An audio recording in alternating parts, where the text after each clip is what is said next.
অনেকই ঘোরাঘুরি করি, কিন্তু সত্যি কথা বলতে আজও নিজের মা বাবাকে প্লেনে চড়ানোর যে মজাটা সেটা একদম অন্যরকম। নিজেরা তো প্রচুর ঘোরা হয়, তাই আমার ক্ষেত্রে ফ্লাইট যাত্রাটা is not a big deal, কিন্তু মা বাবা তো বেরোই না, মা বাবাকে নিয়ে ঘুরতে যাওয়ার মজাটা যেন অন্যরকম।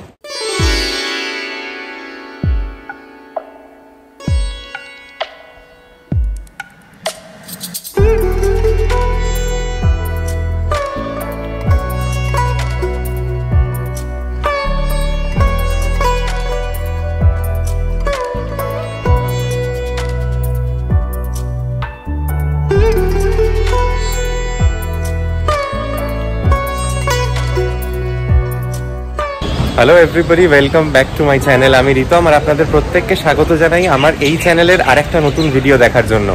আজকে 1 মার্চ 2024 শুক্রবার। আমি আমার মা বাবা রওনা হচ্ছি কলকাতা থেকে মথুরার উদ্দেশ্যে। আমরা যে ফ্লাইটটাতে কলকাতা থেকে মানালি গেছিলাম, সেই স্পাইস জেটের বিমান আজকে ছাড়ার কথা ছিল 6টা 20-তে, সেটাকে রিশেডিউল করে করা হয়েছে সকাল 7:30টায়। আমরা প্রথমে এখান থেকে দিল্লি যাব, সেই ফ্লাইটের আমাদের অভিজ্ঞতা শেয়ার করব, তারপর দিল্লি থেকে মথুরা যাব এবং আজকে মথুরায় থাকব।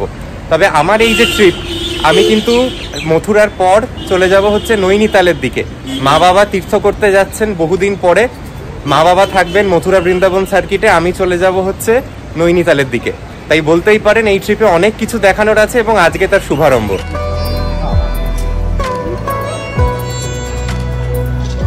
কলকাতায় কিন্তু এখন ডিজি যাত্রার সুবিধা আছে, এটা দিয়ে করলে হ্যাসেলটা একটু কম। আর ডেডিকেটেড এই যে 1A 1Bর এন্ট্রি, সেটা ডিজি যাত্রার জন্যই করে রেখেছে। ঘড়িতে বাজে সকাল 6:10 এবং এখন কিন্তু কলকাতা বিমানবন্দর বেশ খালি খালিই লাগছে। আমাদের এবার স্পাইস জেটের কাউন্টার খুঁজতে হবে।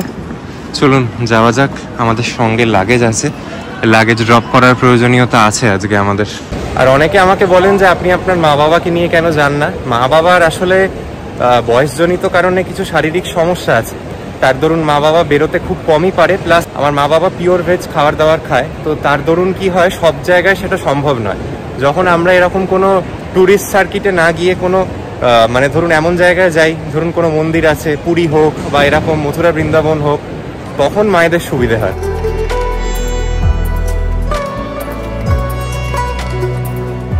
সিকিউরিটি চেকিং এর পর্ব মিটল। আজকে না লাগেজ ড্রপে সময় নিয়েছে, না সিকিউরিটি চেকে। দেখা যাক, আরও 1 ঘন্টা সময় আছে, 7:30টায় এই ফ্লাইট ছাড়বে। আর বলে রাখি, আমাদের একজন মানুষের এই যে বিমানে আমরা যাচ্ছি কলকাতা থেকে, আমাদের খরচ পড়েছে এই 6000 টাকা মতো। আজকের আমাদের প্ল্যানটা একটু ফ্যাসিনেটিং। ব্যাপারটা হচ্ছে, আমার অনেক দিনই নৈনিতাল যাওয়ার ইচ্ছে ছিল। আমার আর শুভদীপের অনেক আগেই ট্রেনের টিকিট কাটা ছিল আজকে, হাওড়া লালকুয়া এক্সপ্রেসের। শুভদীপ কিন্তু সেটাতেই যাচ্ছে। তবে আমার মা বাবা লাস্ট মোমেন্টে ডিসাইড করেন যে ওনাদের মথুরা বৃন্দাবন যাওয়ার ইচ্ছে, তাই আমি আমার টিকিটটুকুকে ক্যান্সেল করে ভায়া দিল্লি এখন যাচ্ছি। আজকে আমরা এখান থেকে দিল্লি এয়ারপোর্ট পৌঁছে ওখান থেকে একটা ক্যাব নিয়ে সরাসরি চলে যাব মথুরা। মথুরা মোটামুটি সড়ক পথে দিল্লি থেকে 3 ঘন্টা সময় নেয় এবং 160 কিলোমিটার দূরে। মাদের আজকে মথুরাতেই থাকা এবং মারা ওই মথুরা বৃন্দাবন সার্কিটেই আগামী 7-8 দিন থাকবে। আমি কিন্তু আজকেই আবার মথুরা থেকে রাত্রিরে ট্রেন ধরে লালকুয়া চলে যাব, কারণ আমার ওই দিকের গোটা ট্রিপটা সাজানো আছে। আর মাদের পাহাড়ে ঘোরা বা ওইসব জায়গার ইচ্ছে নেই। তার মূল কারণ হচ্ছে খাবারের সমস্যা, কারণ মারা ওই যেরকম বললাম, মারা শুধু প্রসাদ ভোজি মানুষ আর কি। তো মারা পিওর ভেজের ওপরেও প্রসাদ ভোজি। তো মন্দির বা যেখানে এমন কোনো জায়গা আছে যেখানে ঠাকুরকে উৎসর্গ করে খাবার খাওয়া যায়, সেখানেই মাদের সম্ভব, তাছাড়া সম্ভব নয়। ওই জন্য মারা আমাদের সাথে কিন্তু এমনি যে কোনো ট্রিপে যেতে পারে না এখন আর। এরপরে এই মাসের শেষেই আমরা আবার পুরী যাব, সেখানে কিন্তু মারা আমাদের সঙ্গে থাকবে। তো এরকম জায়গা, যে কোনো রিলিজিয়াস প্লেসে মাদের ক্ষেত্রে সুবিধে। চলুন এবার আর কথা না বাড়িয়ে লাউঞ্জটা আপনাদের দেখাই। আপনাদের বলে রাখি, এই যে কলকাতা ট্রাভেল ক্লাব লাউঞ্জ, এখানে ভিতরে বসেও খাবার প্রভিশন আছে এবং আপনারা আপনাদের কার্ডের অ্যাক্সেস দিয়ে খাবারটাকে কিন্তু পার্সেলও করিয়ে নিতে পারেন। ফ্লাইটে বা পরে সেই অনুযায়ী সুবিধে মতো খেতে পারেন। আমি আজকে বসেই খাবো। এই যে কিয়স্ক, এখানে আপনাদের যদি এলিজেবল ব্যাংকের কার্ড থাকে সেটা দেখালেই এনাফ। ওনারাই বলে দেবে যে আপনাদের হবে কি হবে না, আর বোর্ডিং পাসটুকু লাগে। এখানে দেখুন কিছু লোক পার্সেল নিচ্ছে, যেরকম বলছিলাম, কিছু লোক আবার ভিতরে বসে খাবে। সকালের দিকে ভিড়টা একটু কম থাকলেও যত বেলা বাড়ে, যেহেতু এখানে একটাই লাউঞ্জ কলকাতা এয়ারপোর্টে, এখানে কিন্তু খুব ভিড় হয়। যাদের লাউঞ্জ স্পেসিফিক্যালি অ্যাক্সেস করার ইচ্ছা আছে, আমি সাজেস্ট করবো একটু টাইম নিয়ে আসবেন এখানে। চলুন এক নজরে দেখে নেওয়া যাক যে কলকাতার এই বিমানবন্দরের লাউঞ্জে কোন কোন কার্ড দিয়ে আপনারা অ্যাক্সেস করতে পারেন। আমি সাধারণত আমার HDFC ব্যাংকের কার্ড দিয়েই অ্যাক্সেস করি। আমার ডেবিট বা ক্রেডিট কার্ড দুটোই কিন্তু এখানে গ্রহণ হয় এবং আমি দেখেছি কোনোবারই আমার ক্ষেত্রে কোনো সমস্যা হয় না। ফ্লাইটে ওঠার আগে খানিকক্ষণ জিরিয়ে নেওয়ার জন্য এই রকম লাউঞ্জের কিন্তু কোনো অল্টারনেটিভ নেই, আর সেটাও যদি খাওয়া দাওয়ার সমেত আপনার বসা সবটাই ফ্রিতে হয় বা খুব সামান্য 1-2 টাকার বিনিময় হয়, তাহলে তো তার জবাবই নেই। তবে এবার আমার একটা জিনিস মনে হলো যে খাবারের অপশান এবার ভীষণ কম ছিল, জানি না সকাল বলে কিনা। আর আরেকটা জিনিসও চোখে পড়লো, এখন এই ট্রাভেল ক্লাব লাউঞ্জে কিন্তু একটা বারেরও অংশ হয়েছে।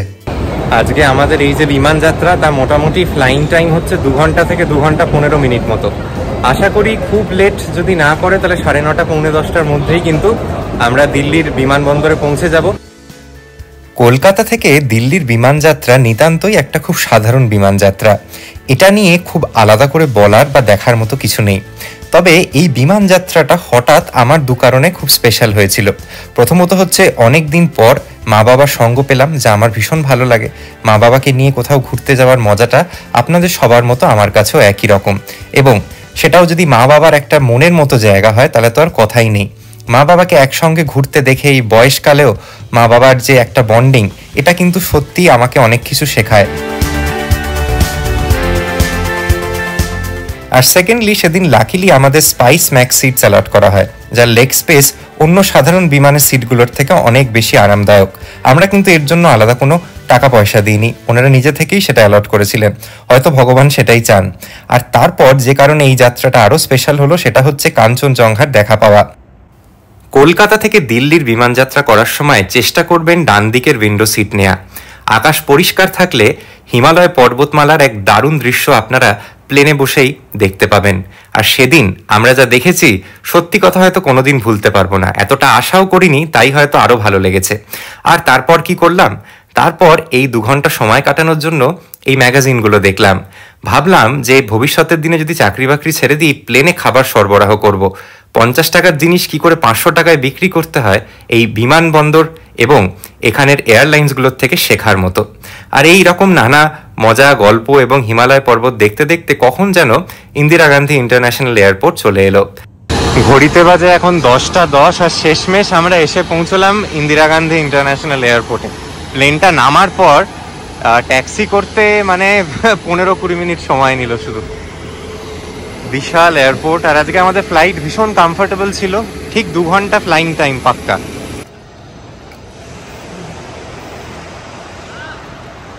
আমরা এখান থেকে যে মথুরা যাব তার ক্যাবের বুকিংটা আমি আগেই করে রেখেছি হচ্ছে মেক মাই ট্রিপ থেকে। আমার এখান থেকে মথুরার 160 কিলোমিটারের যে জার্নি, মোটামুটি 3 ঘন্টা 3.5 ঘন্টা নেবে ব্রেক দিয়ে, সেটার জন্য আমার মেক মাই ট্রিপের এই আউট স্টেশন ক্যাবের বুকিং পড়েছে মাত্র 1900 টাকা। আর যারা এখানে প্রিপেড কাউন্টার্স আছে, যেগুলো প্রিপেড কাউন্টার দিল্লি এয়ারপোর্টে, সেখানে বলছে 6000 টাকা 5000 টাকা এরকম। ভাবুন কতটা তফাৎ। ওলা আউট স্টেশন বা উবার আউট স্টেশনও 4-4.5 টাকার নিচে বলছে না। আমার শেষমেশ কি অভিজ্ঞতা হবে জানি না, তবে যদি আমি ঠিকঠাক পৌঁছোই তাহলে আমি অ্যাবসলিউটলি এই আউট স্টেশন ক্যাবটাকে রেকমেন্ড করতে পারবো। আর মজা হচ্ছে আপনাদের কতজনের গ্রুপ সাইজ, সেই অনুযায়ী কিন্তু আপনারা নির্ধারণ করতে পারেন যে আপনারা কোন ক্যাব নেবেন। আমি যেরকম সেডান চুজ করেছি, এখানে কিন্তু বড় গাড়ি বা আপ টু টেম্পো ট্রাভেলার অবধি বুক করার প্রভিশন থাকে। এটা বিশাল সুবিধাজনক একটা ব্যাপার। বাড়ি বসে বুক হয়ে যায়, ট্র্যাকিং ডিটেলস এসে যায়, ড্রাইভারের নাম্বার এসে গেল, তো খুব হ্যাসেল ফ্রি একটা প্রসেস। আমাদের ড্রাইভার ফোন করেছিলেন, উনি বললেন এখন উনি একটু ট্রাফিকে আটকে আছেন, মিনিট 15-20 মধ্যে চলে আসবেন। আর দিল্লি এয়ারপোর্ট তো ভীষণ একটা গোছানো এয়ারপোর্ট, এখানে ওই কলকাতা এয়ারপোর্টের মতো বেরিয়ে দালাল চক্রর হাতে পড়ার সুযোগ নেই। প্রত্যেকটা ক্যাবের ডেজিগনেটেড কাউন্টার আছে, ডেজিগনেটেড পার্কিং এরিয়া আছে, আপনি সেখানে গিয়ে দাঁড়ালেই আপনার ক্যাব পেয়ে যাবেন। এবার চলুন একটু ছোট করে বলে দিই যে হঠাৎ আমরা এখন কেন মথুরা বৃন্দাবন আসবো বা এরকম একটা প্ল্যানিং হলো। আমাদের বাড়িতে কিন্তু নিত্য গোপাল সেবা হয়। আপনারা যারা আমাকে ইনস্টাগ্রামে ফলো করেন, আমি সেই ছবি দিই। তো আমার মা বাবা কিন্তু এই পাঠ, তারপর বিভিন্ন মন্দিরে ঘুরে বেড়ানো, এইটা নিয়েই থাকেন। বয়স হয়ে গেছে, যেরকম সবার সাথে হয়, আমার মা বাবার ক্ষেত্রেও আলাদা কিছু নয়। এবং ওনারা যেহেতু প্রচুর কৃষ্ণ ভক্ত, আর ওনাদের মনে একটা অনেক দিনের বাসনা ছিল যে পবিত্র কৃষ্ণের জন্মভূমি মথুরা বা বৃন্দাবনের যে লীলাক্ষেত্র, সেখানে ওনারা আসবেন। আমরা 2017 সালে একবার ঘুরেছি, তবে বেশি সময়ের জন্য থাকার সুযোগ হয়নি, তাই সব কিছু দেখা হয়নি। যেরকম ধরুন ওখানের প্রেম মন্দির, বাঁকে বিহারীজির মন্দির, শ্রীকৃষ্ণের জন্মস্থান, জন্মভূমি, আরও নানান জায়গা আছে বৃন্দাবন মথুরায় দেখার। এবং মায়েদের সুবিধে কি, মারা যেহেতু এই জগতেরই মানুষ, তো মারা সব জানে বোঝে, আমার থেকে অনেক বেশি জানে। মায়েদের জন্য এটা একদম কি বলবো, একটা দারুণ সুইজারল্যান্ডের ট্রিপের থেকেও বোধহয় মা বেশি খুশি হবে এরকম ট্রিপে এলে। একটা কথা বলেই রাখি, ব্লগে ভাববেন যে আমি কেন মা বাবাকে বেশি দেখাচ্ছি না। দেখুন, ওনারা ঘুরতে এসছেন, ওনারা নিজেদের লেজারের জন্য এখানে এসছেন। আমি চাই না ক্যামেরা মুখে ধরে ওনাদের বিব্রত করতে, তবে যখন যখন সুযোগ হবে অবশ্যই ওনাদের দেখাবো। তবে এটা কখনোই আশা করবেন না যে আমার মতো ওনারাও ক্যামেরার সামনে এসে কথা বলবেন বা খুব অ্যাক্টিভ থাকবে ব্লগে। বলুন, বেরোনো যাক। আমাদের যিনি ট্যাক্সি ড্রাইভার তিনি বললেন, মানে এই যে ট্যাক্সি আমরা বুক করেছি, ক্যাবের যেটা প্রোভাইডার সেটা হচ্ছে ব্লু, তো আমাদের ব্লু এর কাউন্টারে যেতে হবে। উনি সেখানেই আমাদের জন্য অপেক্ষা করছেন। দিল্লি এয়ারপোর্টের বাইরে বেরিয়েই প্রচুর খাবার দোকান, এটা আমার খুব ভালো লাগে। আর এখান থেকে মেট্রোর কানেক্টিভিটি যেরকম আছে, আগের মানালির সিরিজটায় দেখিয়েছিলাম, এখান থেকে মেট্রো করে কিন্তু নিউ দিল্লির রেলওয়ে স্টেশনের দিকে চলে যাওয়া যায় খুব সহজেই। আর এখানে প্রিপেড ট্যাক্সি থেকে শুরু করে যে কটা বড় বড় ক্যাব প্রোভাইডার আছে সবার অফিস আছে কিন্তু এখান থেকে বুকিং হয়, প্রিপেড বলুন বা যে কোনো অন্য কিছু।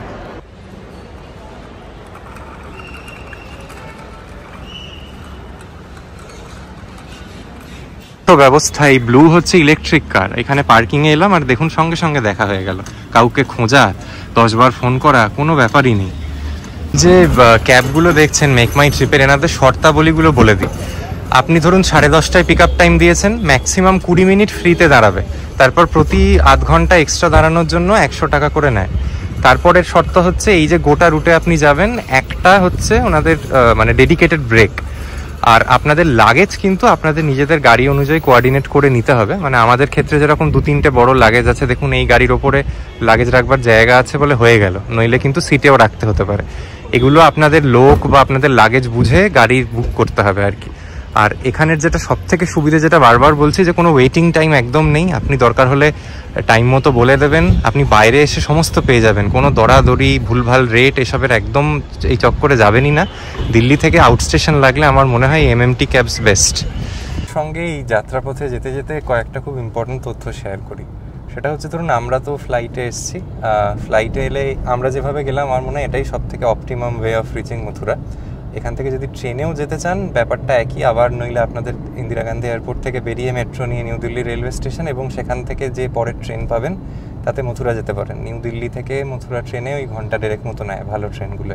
এই রুটে অনেক ভালো ভালো ট্রেন চলে, শতাব্দী হতে পারে, জনশতাব্দী হতে পারে, আরও ছোটোখাটো আগ্রারগামী যে কোনো ট্রেনই কিন্তু মথুরা জাংশনকে টাচ করে যায়। তবে যারা সরাসরি ধরুন কলকাতা থেকে আসছেন, এখন কিন্তু উইকলি একটাই বুধবারের ট্রেন আছে যেটা কানেক্ট করে হচ্ছে কলকাতাকে মথুরা জাংশনের সঙ্গে ডিরেক্টলি, সেটা ছাড়ে হচ্ছে বুধবার।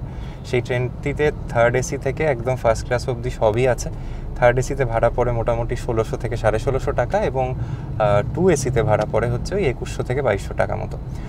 এমনি সবই ভালো, সময় নেয় মাত্র 20 ঘন্টা ডিরেক্ট কানেক্টিভিটি, কিন্তু প্রবলেম একটাই যে ওই দিনে একটা দিনই, মানে উইকে একটা দিনই চলে আর কি রাফলি। আর অন্যভাবে যারা আসতে চাইছেন তারা দুরন্ত বা আমাদের রাজধানীতে দিল্লি এসে আবার দিল্লি থেকে অন্য ট্রেনে মথুরা যেতে পারেন। এটাই কিন্তু এখন মানে the easiest ways of reaching Mathura আর কি। এবং ওখানে থেকে বৃন্দাবন বা মথুরা সার্কিটটা গোটাটাই কমপ্লিট করা যায়, কারণ দুটোই অ্যাডজাসেন্ট, কোনোটা থেকে খুব একটা দূরে নয়। একটা জায়গা থেকেই কিন্তু আর একটা অনায়াসে ঘুরে নেওয়া যায়।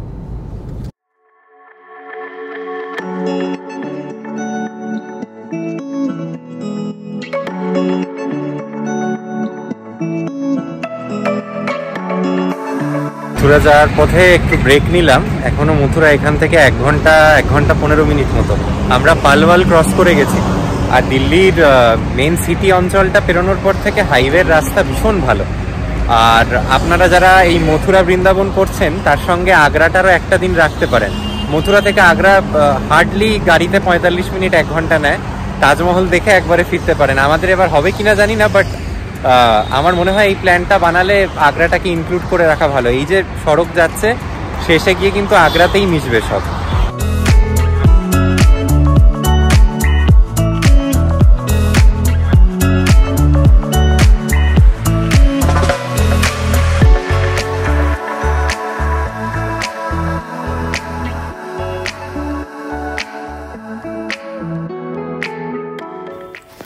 একটা জিনিস আপনাদের বলে রাখা ভালো, আপনারা যারা অ্যাটলিস্ট গাড়ি নিয়ে দিল্লির দিক থেকে মথুরা যাচ্ছেন, বৃন্দাবন কিন্তু আগে পড়ে।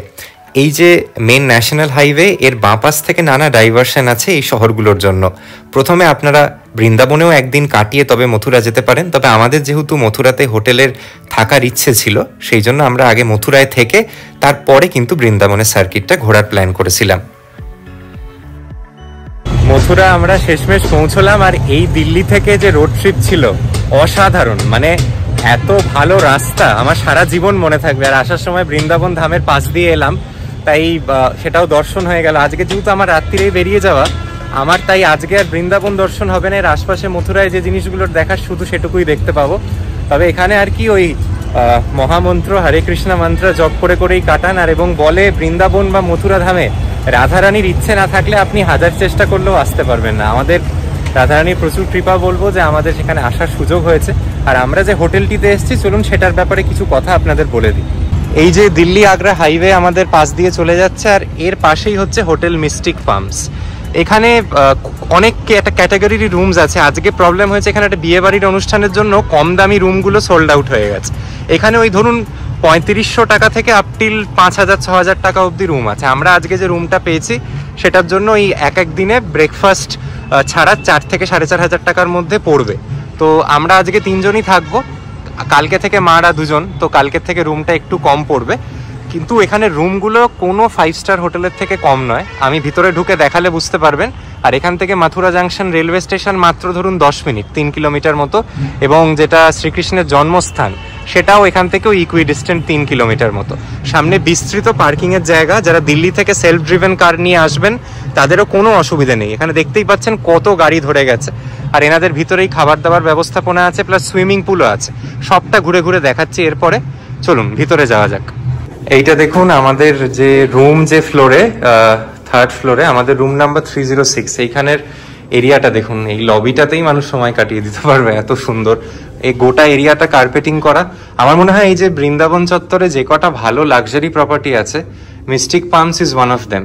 যদিও এনাদের রেটিং খুব মিক্সড, আমি বারবার বলছি অনলাইনে কিন্তু যে খুব ভালো রিভিউ এনাদের সেটা নয়, সেটা হয়তো এই রুমের প্রাইসটার জন্যই। তবে আমার অ্যাটলিস্ট রুমটা দেখে এত ভালো লেগেছিল, তাই আমি এখানেই থাকবার সিদ্ধান্ত নিয়েছি। আমাদের রুম কোন দিকে? মথুরাতে আমাদের মিস্টিক পামসে এইটাই রুম। ঢুকে এইদিকে একটা বড় ওয়ার্ড্রব, জিনিস রাখবার মতো জায়গা, আর এখানটাও একটা সাজবার মতো জায়গা। দুটো কমপ্লিমেন্টারি জলের বোতল, ইলেকট্রিক কেটল দিয়েছেন। আর এইটা হচ্ছে রুম। অসাধারণ, মানে ইন্টেরিয়ার ডেকোরেশনটা এই রুমের খুবই সুন্দর। একটা বড় ডাবল বেড, এদিকে একটা ছোট সোফা। এখানে একজন বাচ্চা কি মানুষও, বড় মানুষও শুয়ে পড়তে পারে, এতটা জায়গা আছে। এদিকে একটা টেবিল, এদিকে একটা স্টাডি ডেস্ক মতো করা আছে, এদিকেও আর একটা বড় আয়না। আর গোটা রুফ এবং এখানের যে দেওয়ালের কাজটা দেখছেন অসাধারণ। আর এদিকে টিভি আছে, এসি তো যেহেতু এটা আলাদা করে এসি ইউনিট কিছু নেই, সেন্ট্রালি এসি যেহেতু, এসি চাইলে ব্যবহার করতে পারেন। তবে মথুরাতে কিন্তু এখনো, কলকাতায় মিনিমাম টেম্পারেচারটা এখন মানে বেড়ে 20-21-এ চলে গেছে। এখানে কিন্তু রাত্রিরে এখনো 10-11 এরকম টেম্পারেচার হচ্ছে, তাই এখানে এসির প্রয়োজনীয়তা খুব একটা পড়বে বলে মনে হয় না। আর চলুন এরপরে দেখিয়ে দিই লাগোয়া বাথরুমটা। এই হচ্ছে রুমের সঙ্গে লাগোয়া বাথরুম, অনেকটা জায়গা, বড় সড়ো, পরিষ্কার। এখানে হেয়ার ড্রায়ার থেকে শুরু করে এমনি যা যা ভাবতে পারেন, শ্যাম্পু, সাবান সবকিছু দিয়েছে। আর এখানে স্নানের জন্য একটা আলাদা জায়গা, অনেকটা বড়, পরিষ্কার কিন্তু এখানের বাথরুমটা। আর এখানে যে ওয়ার্ড্রব, তার মধ্যে জিনিস রাখবার জন্য এখানে কিন্তু একটা সেফও আছে। আপনাদের এখানে লাগেজ বা কোনো ভ্যালুয়েবল আইটেমস থাকলে এখানে রেখে দিতে পারেন। আর এখানে ইনহাউস রেস্তোরাঁ থেকে শুরু করে সমস্ত ফেসিলিটিস আছে। রুমে ওয়াইফাইও আছে, প্লাস ঘরে ওনারা খাবার সার্ভ করেন ইফ নিডেড। তো সব মিলিয়ে কিন্তু খুব ভালো। আর জানলা থেকে আমরা এখানে একটা হাইওয়ের ভিউ পাচ্ছি। নিচে আর সুইমিং পুল আছে, কিন্তু সেটার ভিউটা এইখান থেকে নেই। নিচে দেখুন, এই যে বললাম একটা ওয়েডিং ফাংশন হচ্ছে, তার প্রিপারেশন চলছে। এইটাই কিন্তু আগ্রা যাওয়ার হাইওয়েটা, যেখান থেকে বাস বা লরিগুলো চলছে। হোটেল থেকে বেরিয়ে এবার আমরা রওনা হচ্ছি মথুরার কিছু বিশিষ্ট জায়গা দেখতে। মথুরায় যারা আসেন, এখানে মূলত একটা টেম্পল সার্কিট সবাই ভিজিট করে। তো সেটা অটো বা টোটোতে করা যায়, খুবই কাছাকাছি, মানে এখান থেকে 4-5 কিলোমিটার রেডিয়াসের মধ্যেই সব কাটা। যেরকম দ্বারকাধীশ মন্দির আছে, শ্রীকৃষ্ণের জন্মভূমি আছে, বা আর একটু দূরে যেতে চাইলে প্রেম মন্দির আছে। দেখি কটা দেখা যায় আজকে।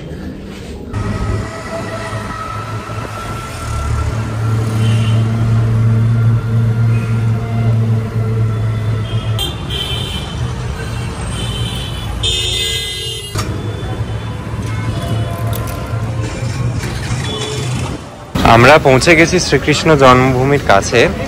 এখানের সমস্যা হচ্ছে যে গাড়ি কিন্তু পুরোটা মন্দির অবধি যায় না, আপনাকে একটা জায়গা অবধি ছেড়ে দেবে, এইখানেই গাড়ি বা টোটো যাতেই আসবেন পার্কিং করে যেতে হবে মন্দির অবধি হেঁটে। এবং এখানে খুব সম্ভবত ভিতরে ক্যামেরা বা মোবাইল অ্যালাউড নয়। আমি ভিতরে কি দেখতে পাচ্ছি যতদূর দেখানো সম্ভব আমি দেখাবো। এই দেখুন, এরকম একটা সরু ন্যারো জায়গা দিয়ে এখানের এন্ট্রি, আর ঢুকে দুদিকে কত দোকানপালা দেখুন। এখানে মথুরার প্যাঁড়া খুব বিখ্যাত, আর এখানে ওই যে বাচ্চাদের যে ড্রেস, গোপালের জামা ভর্তি ভর্তি বিক্রি হচ্ছে। এখানে কিন্তু খাওয়া দাওয়ার স্বর্গরাজ্য সত্যি বলতে। এখানে আসার পর থেকেই দেখছি যারা স্পেশালি ভেজ খাবার এখানে খুব ভালো বিক্রি হয়। আর এখানে দেখুন সবাই ওই মাথায় তিলক পরানোর জন্য আপনাকে ধরবে, চাইলে পড়তেও পারেন। এই দেখুন বাচ্চাদের এই যে গোপালের ড্রেস, রাধারানীর ড্রেস, খুব সুন্দর জমজমাট, অনেকটাই কাশী বিশ্বনাথ মন্দিরের ধাঁচেরই আর কি এই অংশটা।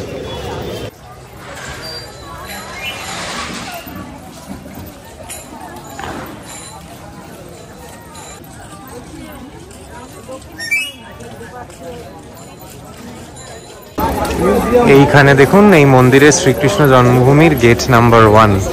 এখানেই ক্লোক রুমে জিনিসপত্র রেখে যেতে হবে।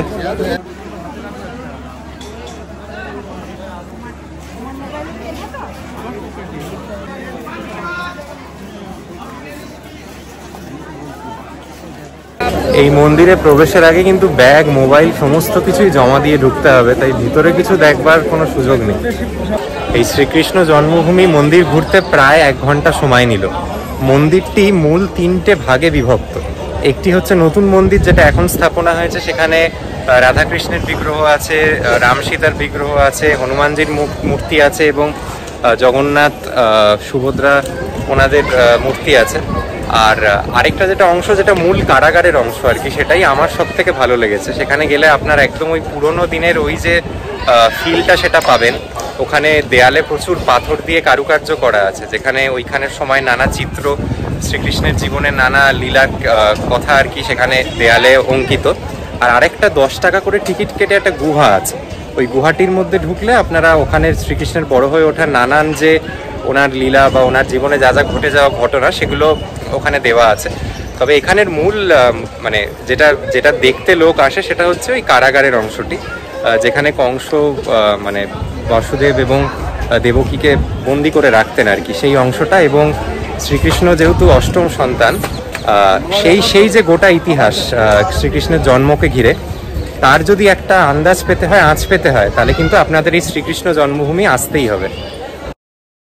শ্রীকৃষ্ণের জন্মভূমির ওখানেই পরপর কিছু ভালো মিষ্টির দোকান আছে, যেখান থেকে বাড়ির জন্য প্যাঁড়া নিয়ে যেতে পারেন কিংবা চেখেও দেখতে পারেন। আমরাও কিন্তু সেরকম এক জায়গা থেকে 2টো প্যাঁড়া নিলাম। এই প্যাঁড়াগুলো এক একটার দাম 10 টাকা। স্বাদ ভীষণ ভালো, এবং শুধু প্যাঁড়া বলে নয়, এখানে আরও নানান জাতীয় মিষ্টি, সিঙ্গারা, চা সমস্ত কিছু পেয়ে যাবেন। বিকেলের জল খাবারটা এখানেই সেরে নেওয়া যায়। আমাদের এখানে শ্রীকৃষ্ণ জন্মভূমি দেখা শেষ, এবার আমরা যাচ্ছি দ্বারকাধীশ মন্দিরের দিকে।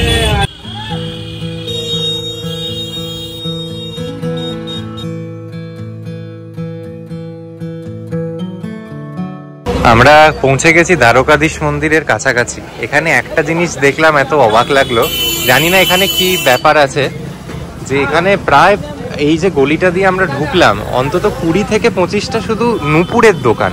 এখানের মহিলারা হয়তো নূপুর পরেন হতে পারে। এত নূপুরের দোকান আর নূপুর বানানোর জিনিসের দোকান এরকম আমি প্রথম দেখলাম কোথাও, মানে আড়ত বলা যায় একদম। এই দেখুন আমার সামনে দ্বারকাধীশ মন্দির, কি ভিড় ভাট্টা এই গলিটায়। আমার এখানে এসে বারবার বেনারসের গলিগুলোর কথা মনে পড়ছে। ছোট্ট ছোট্ট গলি, দোকান পালা, ঠাকুরের জিনিসপত্র বিক্রি হচ্ছে, নানান সরঞ্জাম। আমাদের বাড়িতে যেরকম নিত্য গোপাল সেবা হয়, এই মালা, ঠাকুরের জামা, ঠাকুরের শয়নের জন্য খাট, এগুলো খুব লাগে। এখন যদিও কলকাতায় সবই পাওয়া যায়, বাট এখানে কালেকশন খুব ভালো।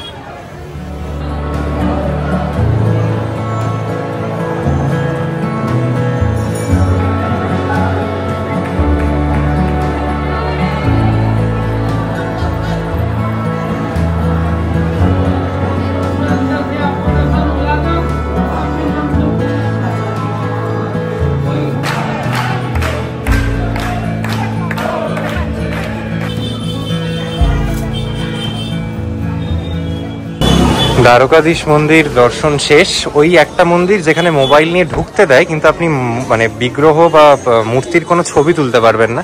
যাই হোক, এবার আমরা যাচ্ছি হচ্ছে বিশ্রাম ঘাটের দিকে। আর মথুরার যেখানেই যাবেন ভালো ভালো মিষ্টি প্যাঁড়া সব পাবেন। এখানের প্যাঁড়াগুলো খুবই সুস্বাদু। ওই পার পিস 10 টাকা মতো করে চার্জ করছেন ওনারা। আর দেখুন, এখানে যদি আপনি গঙ্গা আরতির জন্য সামগ্রী কিনতে চান সেসবও আছে।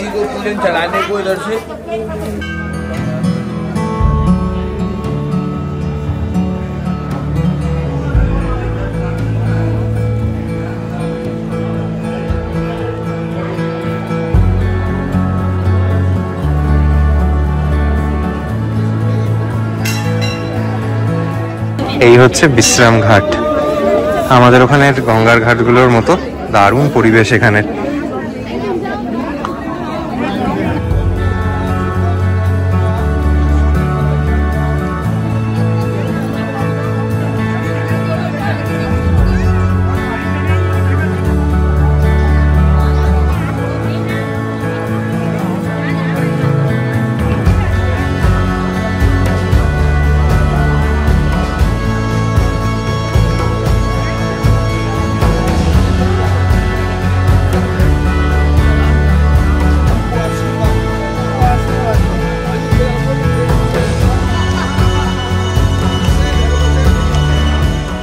সেদিন বিশ্রামঘাট ঘুরে আমরা আবার ফিরে আসি আমাদের হোটেলে।